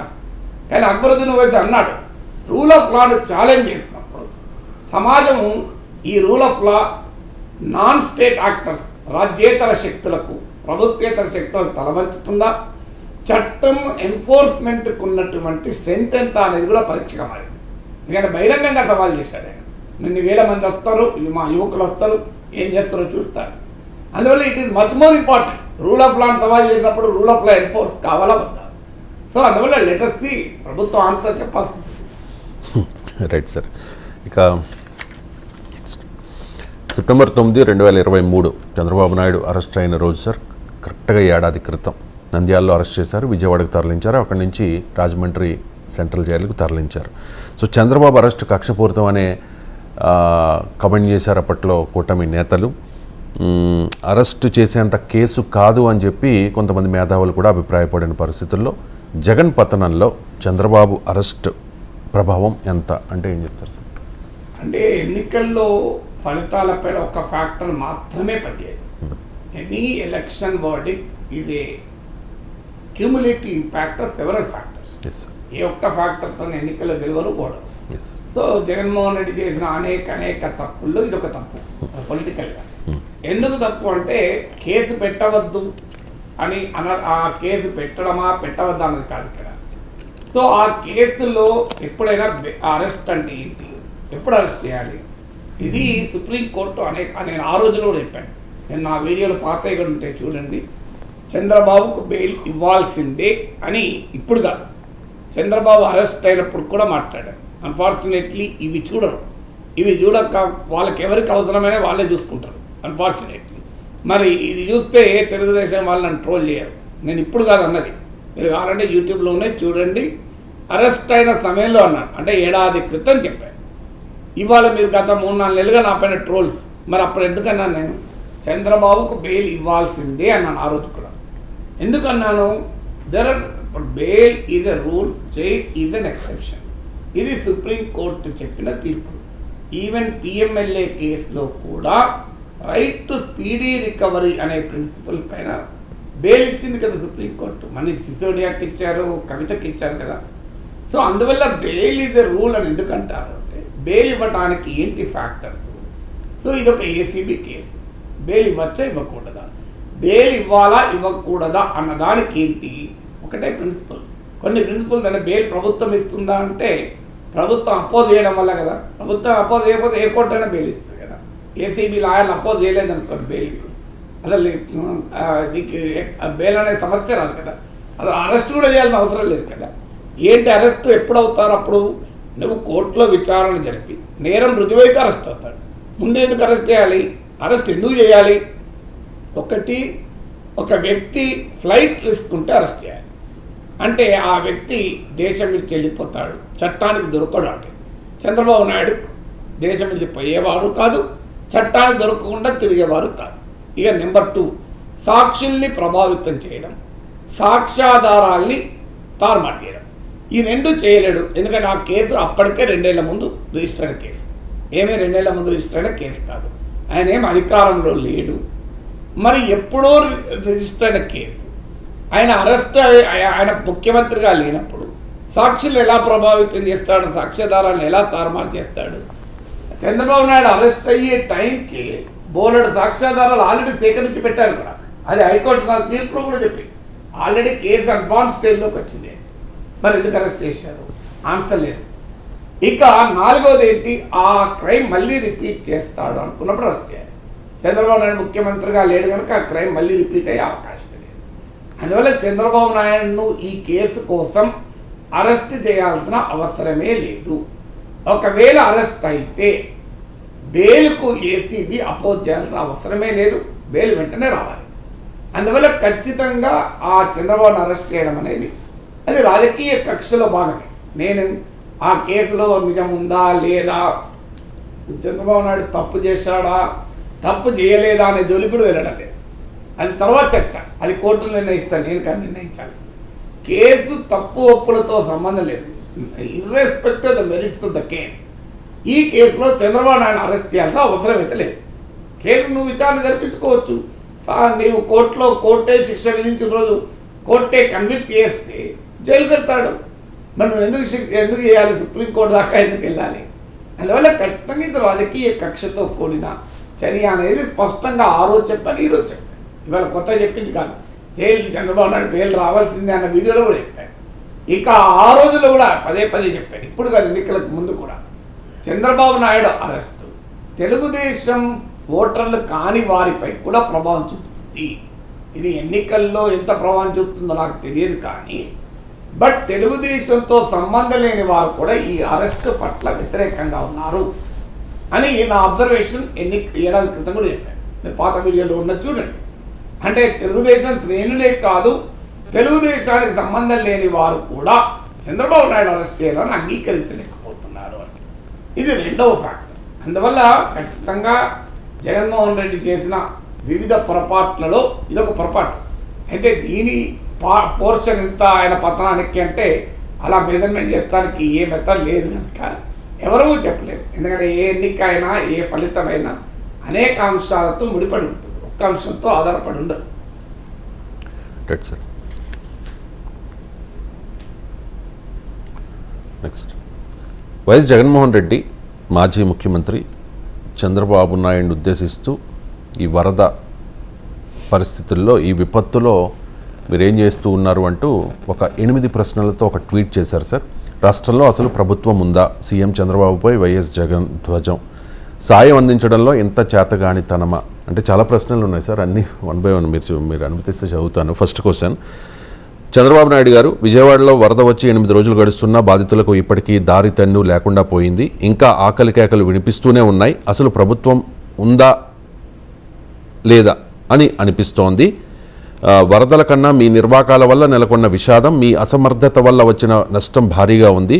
5 కోట్ల మంది జనాభా, లక్షల కోట్ల బడ్జెట్ ఉన్న రాష్ట్రాన్ని నడుపుతోన్న మీ ప్రభుత్వం 5-6 లక్షల మందిని ఉదారంగా ఆదుకోలేని దీనస్థితిలో ఉందా? ఇంత చేతకానితనమా? ఇంతటి అమానవీయత మీకు మాత్రమే సాధ్యం చంద్రబాబు నాయుడు గారు.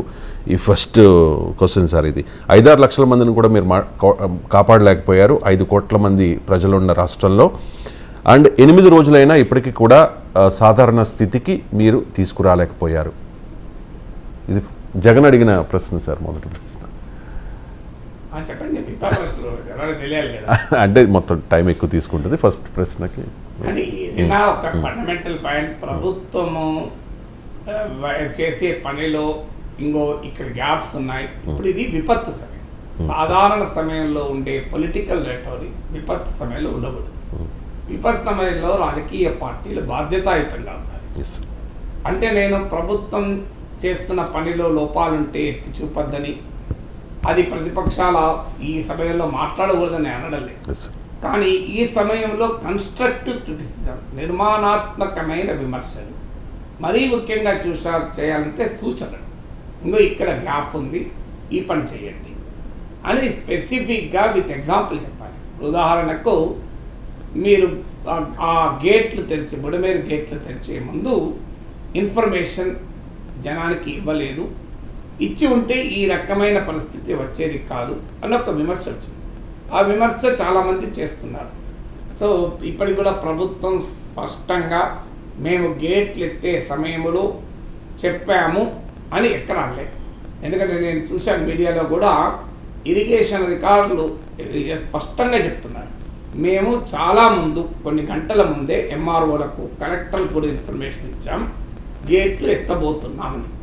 మరి ఆ గంటల్లో ఎవాక్యుయేషన్ చేయగలిగే అవకాశం ఉంది. మరి అక్కడ క్లియర్గా పాలనా వైఫల్యం కనబడుతుంది. కానీ అక్కడి దాకా అంటే ఇబ్బంది లేదు. కానీ అసలు చంద్రబాబు నాయుడు ఇల్లు కాపాడుకోవడానికే గేట్లు ఎత్తారు అని ఇలాంటి ఎక్స్ట్రీమ్ కంక్లూషన్ నేను గతంలో కూడా చెప్పాను. ఇది లాజిక్ లేని విమర్శ. ఎందుకంటే 11,40,000 క్యూసెక్ల వరద కృష్ణానదికి వస్తే బుడమేరు నుంచి వరద 47,000 క్యూసెక్లు. అందులో బుడమేరు నుంచి కృష్ణానదికి 7,500 క్యూసెక్ పర్ సెకండ్ మాత్రమే డైవర్షన్ చేయడం. కొంత లీకుల వల్ల తెగిలిపోయి వచ్చినా కూడా అసలు బుడమేరు మొత్తం వరదే 47,000 క్యూసెక్లు. అక్కడ కృష్ణానదికి 6-7 లక్షల క్యూసెక్లు వచ్చినా కూడా మేనేజ్ అవుతుంది. 10 లక్షల వరకు కూడా మేనేజ్ అవుతుంది. 11 లక్షలు దాటినకి ఈ పరిస్థితి ఏర్పడింది. అందువల్ల బుడమేరు వరదలకు చంద్రబాబు నాయుడు ఇల్లు మునగటానికి అదొక వైపు ఉంటే ఇదొక వైపు ఉన్నది. ఎలా కరెక్ట్ అని నేను ఆ రోజు కూడా చెప్పాను. అందువల్ల విమర్శలో బుడమేరు గేట్లు ఎత్తినప్పుడు ముందస్తుగా చర్యలు తీసుకోలేదు, ఈ లోపం జరగడం వల్ల ఈ దుస్థితి ఏర్పడింది, ఇక ముందైనా ఈ లోపం జరగకుండా చూడండి అని చెప్పడం వేరు. చంద్రబాబు నాయుడు ఇల్లు మునగకుండా ఉండేందుకే లక్షల జనాన్ని ముంచారంటే బహుశా ఎంత దుర్మార్గులైన ముఖ్యమంత్రి కూడా ఆ పని చేస్తారని అనుకోను. తన ఇల్లు కాపాడుకోవడానికి లక్షల మంది ఇల్లు ముంచుతాడా? చంద్రబాబు నాయుడే కాదు, ఎవరు చేయరు ఆ పని. జగన్మోహన్ రెడ్డి కూడా చేస్తారని అన్నాడు. సో అందువల్ల ఇలాంటి ఎక్స్ట్రీమ్ విమర్శలు చేయడం వల్ల ఈ విపత్తు సమయంలో ఉండాల్సిన రాజకీయాలు అయితే కాదు. ఇప్పుడు ఈ ప్రశ్నలో కూడా సహాయం సమర్థవంతంగా అందడం లేదు. ఇది జగన్మోహన్ రెడ్డి, చంద్రబాబు నాయుడే అధికారులపైన అసహనాన్ని వ్యక్తం చేశాడు. మీరు 3-4 రోజుల క్రితం పేపర్లో వచ్చిన హెడ్లైన్స్ కదా, అన్ని పేపర్లో ప్రభుత్వాన్ని వ్యతిరేకించే పేపర్లే కాదు, ప్రభుత్వాన్ని వ్యతిరేకించని పేపర్లో కూడా వచ్చింది. మీరు డబ్బుండి సరఫరాలున్నా, సొమ్ముంది సరఫరాలుంది, ఇంకా 50% మందికి చేరలేందుకు చంద్రబాబు నాయుడు అసహనం. మంత్రులైనా ఉపేక్షించడం, అధికారులను కొంతమంది అధికారులు పని ఉపేక్షించలేం, వాళ్ళు సరిగా పనిచేయడం లేదు, చంద్రబాబు నాయుడు అసహనం. ఇవన్నీ మీడియా రాలేదా? పత్రికలు వచ్చినాయి కదా. అందువల్ల ప్రభుత్వ యంత్రాంగం ఇంకా ఎఫెక్టివ్గా పనిచేయాలి. రిలీఫ్ సప్లైస్ అందాల్సినంత సమర్థవంతంగా అందలేదు. ఇలాంటి అంశాలు రైజ్ చేస్తూ ఇంకో ఎక్కడ అందలేదు ఫలానా, ఎందుకంటే వైఎస్ఆర్ కాంగ్రెస్ ఒక ప్రధాన రాజకీయ పార్టీ, 40% ఓట్లున్న పార్టీ కనుక ఇంకో ఫలానా కాలనీలో అందలేదు, ఇంకో ఫలానా ప్లేస్లో అందలేదు, తక్షణం ఇది అందేలా చేయండి అని వైసీపీ కూడా ఒక కాల్ సెంటర్ పెట్టి ఎప్పటికప్పుడు సమాచారాన్ని తీసుకొని దాన్ని జగన్మోహన్ రెడ్డి తన ట్విట్టర్ ద్వారానో ప్రభుత్వ యంత్రాంగానికి నిరంతరం అలర్ట్ చేస్తే అది ఉపయోగం. అలా కాకుండా పొలిటికల్లీ లోడెడ్ క్రిటిసిజం వల్ల అది గౌరవాన్ని ఇవ్వదు ప్రతిపక్షానికి కూడా. ఈ సందర్భంలో ప్రభుత్వ వైఫల్యాలు ఉన్నాయా లేవా అని జోలికి వెళ్ళడం లేదు. బట్ కాంటెక్స్ట్ ఏంటి, అసలు చంద్రబాబు నాయుడు పనే చేయడం లేదు అని అంటే కలెక్టర్ ఆఫీస్లో కూర్చొని రోజు రివ్యూ చేస్తున్నప్పుడు అసలు ప్రభుత్వం ఉన్నదా లేదా అనే విమర్శ చేస్తే జనం యాక్సెప్ట్ చేయరు కదా. విమర్శలో కొంత సంయమనం ఉండాలి, విమర్శలో కొంత నిర్మాణాత్మక సూచన ఉండాలి. అఫ్కోర్స్ రాజకీయ పార్టీల్లో రాజకీయ టోన్ ఉంటుంది, కానీ విపత్తు సమయంలో రాజకీయ డిస్కోర్స్ కూడా డిఫరెంట్గా ఉండాలి. నిజంగానే చంద్రబాబు నాయుడు ప్రభుత్వం వరద సాయంలో విఫలమైతే జగన్మోహన్ రెడ్డి ఎత్తి చూపాల్సిన అవసరం లేదు, ప్రజలే నెక్స్ట్ ఎలక్షన్లు తీర్పు చెప్తారు, ఊరుకుంటారా? నువ్వు ఏమీ చేయాల్సిన అవసరం లేదు. జగన్మోహన్ రెడ్డి ఒక్క మాట అనకపోయినా కూడా సమయం వచ్చినప్పుడు ప్రజలు తీర్పు చెప్తారు. ఎలక్షన్స్ వరకు ఆగక్కర్లేదు సార్, రోడ్ల మీదకి జనం వచ్చేస్తారు, రావట్లే కదా ఇప్పుడు. ఎందుకంటే అందుకే ప్రజాస్వామ్యంలో అంత తొందరపాటు అవసరం లేదు. అందువల్ల పొలిటికల్లీ లోడెడ్ క్రిటిసిజం కన్నా కన్స్ట్రక్టివ్ క్రిటిసిజం, తర్వాత ఎక్కడెక్కడ వైఫల్యాలు ఉన్నాయి వాటిని అధికారులకు ఎత్తి చెప్తున్నాయి. అందుకే నా సలహా వైఎస్ఆర్ కాంగ్రెస్ కూడా కాల్ సెంటర్ పెట్టి మీరు ఎప్పటికప్పుడు పబ్లిక్ గ్రీవెన్సెస్ తీసుకొని అది ప్రభుత్వ యంత్రాంగానికి తెలియజేస్తూ ఎక్కడన్నా లేట్గా రియాక్ట్ అయితే నిలదీస్తూ ప్రభుత్వ యంత్రాంగాన్ని మరింత సమర్థవంతంగా పనిచేసేందుకు, ప్రజలకు ప్రభుత్వ సహాయం మరింత సమర్థవంతంగా అందేందుకు ప్రతిపక్ష విమర్శలు దోహదం చేయాలి. కానీ రాజకీయ దాడిగా ప్రతిపక్ష నాయకుడి విమర్శలు అంటే ప్రజలకు ఉపయోగపడదు. నా అంచనా పార్టీ కూడా ఉపయోగపడదు, ఈవెన్ వైఎస్ఆర్ కాంగ్రెస్ కూడా అది ఉపయోగపడుతుంది అనుకోను. అందువల్ల ఈ సమయంలో ప్రజల్ని కాపాడటానికి మీ విమర్శలు ఉపయోగపడాలి. తెలుగుదేశాన్ని అప్రతిష్ట వాళ్ళు చేస్తానికి ఉపయోగపడతాయా అనుకుంటే రావలేదు. టార్గెట్ అది కాదు, టార్గెట్ తెలుగుదేశాన్ని అప్రతిష్ట పాలు చేయడం కాదు, టార్గెట్ ప్రజలకు ఉపశమనం కలిగించడం, ప్రజలకు రిలీఫ్ కల్పించడం. నిజంగానే ఫెయిల్ అయితే ప్రజలు చూసుకుంటారు, మీకు అవసరం లేదు. ఇప్పుడు ఇప్పుడు ఇప్పుడు మీ చంద్రబాబు నాయుడు అడగలేదు, అవసరమే లేదు. సో అందువల్ల అది ఒక బాధ్యతాయుతమైన ప్రతిపక్షం చేయాల్సిన పని. ఇంకొకటి కూడా చేయాలి ఏంటంటే వైఎస్ఆర్ కాంగ్రెస్ పార్టీ తన యంత్రాంగం ద్వారా కూడా రంగంలో దిగి, ఎందుకంటే ప్రభుత్వానికి ఎంత సామర్థ్యం ఉంటుందో రాజకీయ పార్టీలకు కూడా మామూలు సామర్థ్యం ఉండదు. రాజకీయ పార్టీకి కూడా వేల సంఖ్యలో కార్యకర్తలు ఉంటారు, వందల కోట్ల డబ్బులున్న వాళ్ళు ఉంటారు. ఎస్, మీరు ఆల్టర్నేటివ్ ప్రత్యామ్నాయంగా మీ పార్టీ యంత్రాంగాన్ని, మీ పార్టీ మిషనరీని, కార్యకర్తలు కూడా రంగంలో దించండి. వైసీపీ బ్యాట్ కట్టుకుని వాళ్ళు కూడా జనాలకు సప్లై చేయండి. ప్రభుత్వంతో పోటీ పడండి. అప్పుడు ఆటోమేటిక్గా జగన్కి మంచి పేరు వస్తుంది. చూడండి, ఇక్కడ కనబడతారు. ప్రభుత్వం కన్నా వైసీపీ కార్యకర్తలే కనబడతారు అనుకోండి, ప్రజలు రచించరా? మీరే ఫుడ్ ప్యాకెట్ ఇవ్వండి, మీరే పాల ప్యాకెట్ తీసుకుపోయి సప్లై చేయండి. ఇస్తే ప్రభుత్వం కన్నా ముందు మీ పాల ప్యాకెట్ వెళ్ళింది అనుకోండి, ప్రజలు నిర్ణయం తీసుకుంటారు కదా. ఆ ప్రయత్నం చేస్తే ఎక్కువ ఉపయోగం. ఇతరులు రాజకీయంగా విమర్శలు చేస్తే ఏంటి ప్రయోజనం? రైట్ సార్, ఇంకా చాలా ప్రశ్నలు ఉన్నాయి సార్, అవన్నీ రాజకీయ ఆరోపణలే. ఇలాంటి అమానవీయత మీకు మాత్రమే సాధ్యం, సహాయక చర్యల్లో సమన్వయ లోపానికి మీ ప్రచార ఆర్భాటమే కారణం, సర్వం కోల్పోయిన వారికి సాయం చేయాల్సిన బాధ్యత మీది కాదా అంటూ ఈ రకంగా విమర్శలు చేశారు. ఇంత పెద్ద విపత్తు వచ్చినప్పుడు అక్కడక్కడ చిన్న చిన్న లోపాలు జరగడం సర్వసాధారణం సార్. కానీ దీన్నే హైలైట్ చేస్తూ ఉన్నారు. ప్రభుత్వానికి ఒక సలహా, సూచన, లేకపోతే బాధితులకు సాయం చేయడం. పెద్దదాన్ని జోలి కూడా వెళ్ళడం లేదు. ఇప్పుడు చిన్న లోపాన్ని మీరు అనొచ్చు, పెద్ద లోపాన్ని వైసీపీ అనొచ్చు. నా పాయింట్ అది కూడా కాదు. చిన్న లోపమైనా పెద్ద లోపమైనా ఈ సమయంలో tone and tenor of the criticism రాజకీయ ప్రయోజనాల్ని ఉద్దేశించి ఉండకూడదు. రాజకీయ ప్రత్యర్థులపైన ఎన్నికల సమయంలో చేసే విమర్శల్లాగా ఉండకూడదు. ఈ సమయంలో ప్రతిపక్షం చేసే విమర్శలు ప్రజలకు మెరుగైన సహాయం అందడానికి ఉపయోగపడాలి. మీరు మెరుగైన సహాయం అందడానికి ఎంతలో విమర్శించారు, నాకు అభ్యంతరం లేదు. అల్టిమేట్గా ప్రజలకు ఉపయోగపడాలి కదా. ప్రజలకు ఉపయోగపడని మీ విమర్శల వల్ల మాకేంటి లాభం అంటుంది. ఇది సమయం కాదు. సమయం ఇది.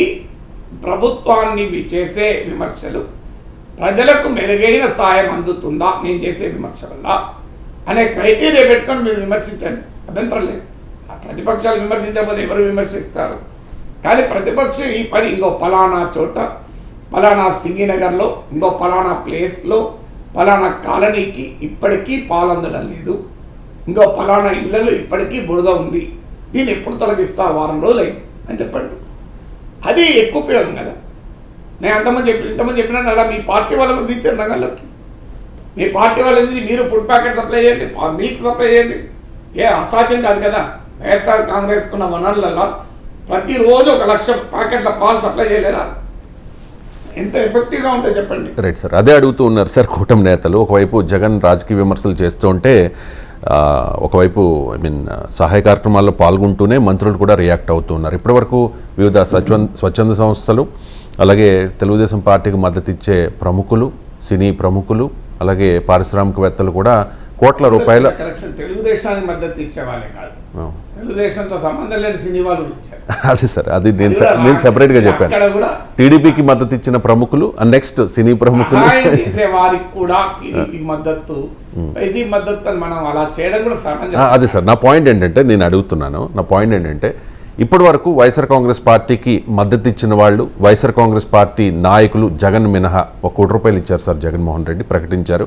ఇంకా ఇచ్చారో లేదో నాకు సమాచారం లేదు. మిగిలిన వాళ్ళు ఎవరు కూడా ఇప్పుడు దాకా సపోర్ట్ చేయలేదు నాకున్న సమాచారం మేరకు. ఇదే విషయాన్ని హోంమంత్రి అనిత క్వశ్చన్ చేస్తూ ఉన్నారు సార్. మీరు ప్రభుత్వంపై పడి ఏడవడం కాదు, చంద్రబాబు నాయుడు గారు 8 రోజులుగా ఆ కలెక్టరేట్లో ఉన్నారు, బస్సులోనే అన్నీ ఉండి ఆయన ప్రజల కోసం, వరద బాధితుల కోసం పోరాడుతూ ఉన్నారు, పనిచేస్తూ ఉన్నారు. మరి మీరేం చేస్తూ ఉన్నారు? కనీసం ఒక పులిహోర ప్యాకెట్ అయినా ఇచ్చావా జగన్ అని చెప్పి హోంమంత్రి అనిత ఎద్దేవా చేసిన బయట ఒకసారి ప్లే చేయండి.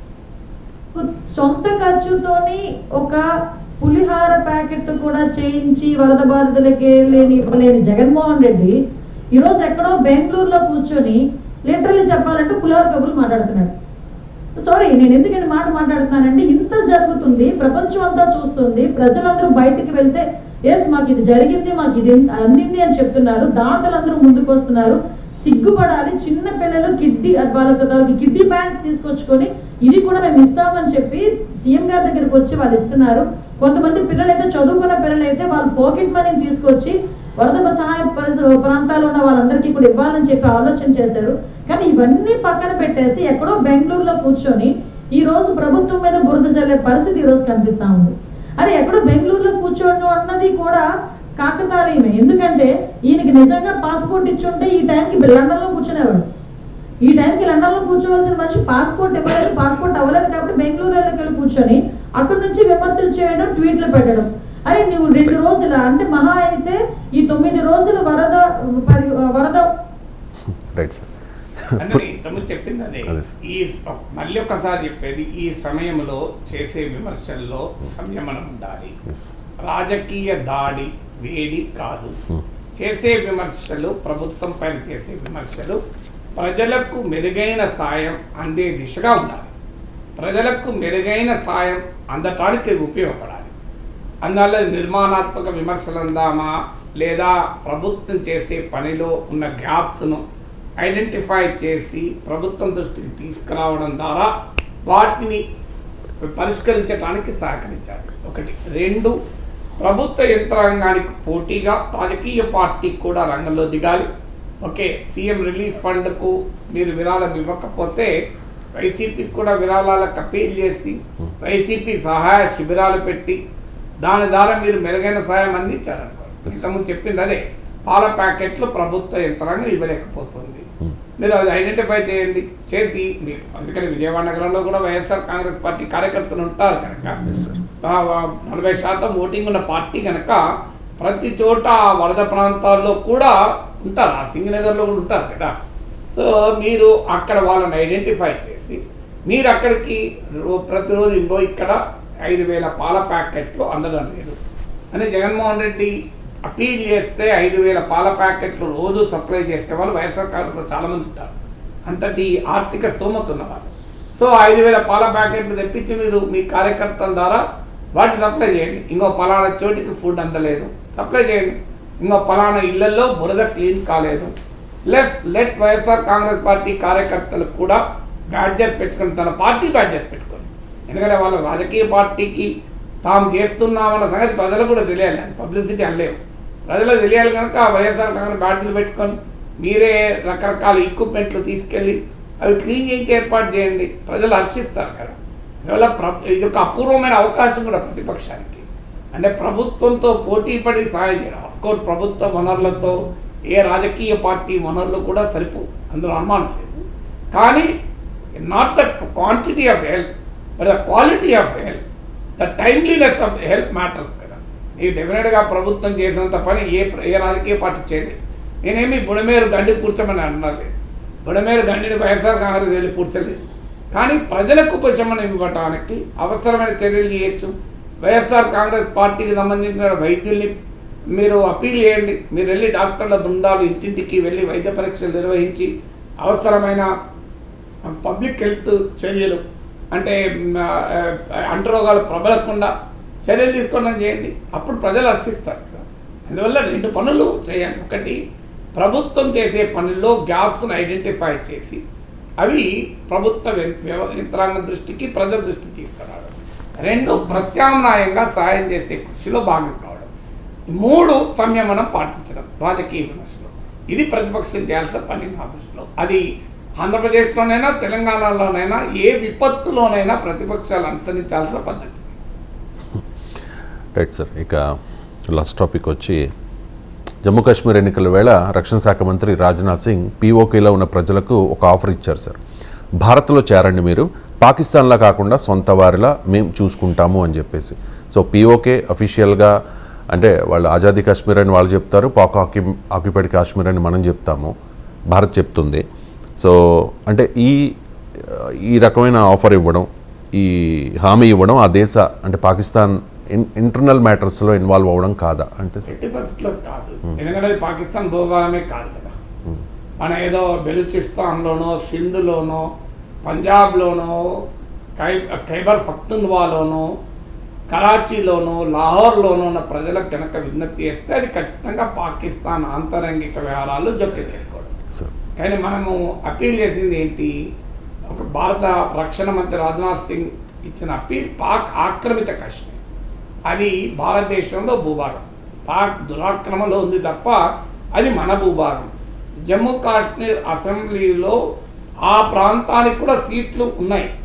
జమ్మూ కాశ్మీర్ టోటల్ సీట్లు చూడండి, ఎలక్షన్ జరిగే సీట్లు చూడండి, తేడా ఉంటుంది. అంటే పాక్ ఆక్రమిత కాశ్మీర్లో కూడా ఎమ్మెల్యేలు అఫీషియల్గా ఆ సీట్లు ఖాళీ ఉంటాయి అంతే. వాళ్ళు ఎప్పుడు చేరితే అప్పుడు జమ్మూ కాశ్మీర్ అసెంబ్లీలో వాళ్ళు అక్కడ కూడా ఎన్నికలు జరుగుతాయి. అందువల్ల పాక్ ఆక్రమిత కాశ్మీర్ అది మన భూభాగము. మనం అనేక సార్లు చెప్పాం. ఈవెన్ బెల్ట్ అండ్ రోడ్ ఇనిషియేటివ్లో భాగంగా చైనా వారు చైనా పాకిస్తాన్ ఎకనామిక్ కారిడార్ సిపిఈసిని ఈ పాక్ ఆక్రమిత కాశ్మీర్లోని భూభాగాలు ద్వారా వెళ్తే అప్పుడు కూడా మనం అబ్జెక్ట్ చేశాం. ఇది మా దేశ సావర్నిటీకి సంబంధించింది అని. ఈవెన్ సర్జికల్ స్ట్రైక్ జరిపినప్పుడు కూడా నేను అదే మాట చెప్పాను. సర్జికల్ స్ట్రైక్స్ చేయడము తప్పు కాదు. ఎందుకు అంటే అది పాక్ ఆక్రమిత కాశ్మీర్ భూభాగాల మీద చేశాం. అఫ్కోర్స్ పాకిస్తాన్ లోపలికి వెళ్ళి కూడా బాలాకోట్ స్ట్రైక్ చేశాం, కానీ అది తీవ్రవాదుల్ని టార్గెట్ చేశాను తప్ప పాకిస్తాన్ పైన మనం ఆ దాడి చేయలేం. అందువల్ల ఇదైతే సర్జికల్ స్ట్రైక్ అయితే పాక్ ఆక్రమిత కాశ్మీర్లో అది మన భూభాగమే.